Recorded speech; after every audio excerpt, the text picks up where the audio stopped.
In this video, I'm going to go over how to shoot the laundry rooms and the garages.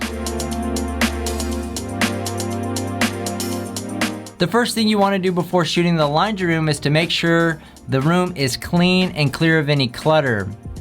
Once the room is set up, you'll want to take your first shot from the doorway looking into the laundry room.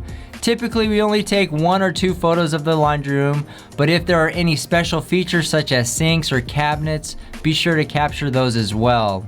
Now let's talk about the garage. If there's a homeowner or agent present at the property, it's a good idea to ask them if they would like the garage to be captured or not.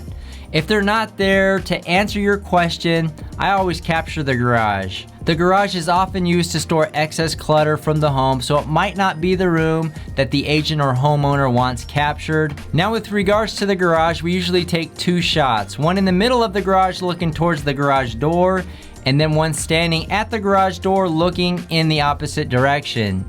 Usually 2 to 3 shots is sufficient in the garage, but if for some reason it's really big or has special features like cabinets, racks, or appliances, be sure to capture those as well. And that's how to shoot the laundry room and the garage.